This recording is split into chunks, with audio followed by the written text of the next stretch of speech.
வருஷம் அதிகமான எண்ணிக்கையில் பெட்டி பிரிஞ்சிடுதுங்க. அது பார்த்திங்கன்னா எல்லாம் செட்டு போட்டு வச்சுருக்கேன். ரொம்ப காலம் இருக்கிற பெட்டி. இதெல்லாம் பார்த்திங்கன்னா ஸ்டாண்டு பற்றாக்குறை ஆகிடுது. அதனால் பார்த்திங்கன்னா இருக்கிற பெட்டிலேயே பெட்டி இது வடக்குமனா இருக்குது, ஆப்போசிட்டில் ஒரு பெட்டியை தெற்குமனா வச்சு விட்டாச்சுங்க. அதே மாதிரி இங்கேயும் அப்படித்தாங்க. இது வந்து பிரிஞ்சு போயிடுது. இது வேறு இடத்துலேருந்து பிரித்து கொண்டு வந்து பெட்டிங்க. வேறு இடத்துலேருந்து பிரித்து கொண்டு வர்றது இங்கே வச்சு நீக்கி விட்ருங்க. அடுத்த வாரம் கொண்டு ஸ்டாண்ட் போட்டு நம்ம பக்கத்தில் வச்சுக்குவோம்.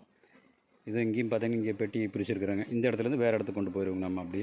இதே மாதிரி பார்த்திங்கன்னா நம்ம ஒரு 150 200 இடத்துல 200 தோட்டத்தில் நம்ம இங்கே பெட்டி வச்சுருக்குறோங்க. இதே மாதிரி செட்டப்பில் தான் ஒரு 200 தோட்டத்தில் நம்ம வந்து பெட்டி வச்சுருக்குறோங்க. பொள்ளாச்சிலேருந்து கரூர் வரைக்கும் எப்படி வச்சுருக்குறோம் பாருங்கள்.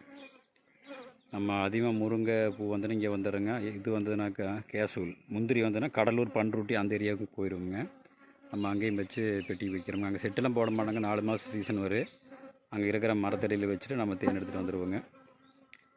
பெட்டி பார்க்குறதுக்கு தான் நம்மளுக்கு டைம்லாம் போயிடுது. போன வாரம் மழை பெஞ்சு 5 நாள் டைம் எச்சாய் போனதுனால அது பிரிஞ்சு போயிடுதுங்க. 144 மணி நேரத்துக்கு ஒருக்க நம்ம குயின்செல் பார்க்கணும். எல்லாம் பறக்குது, கொட்டுது தேனி இங்கே.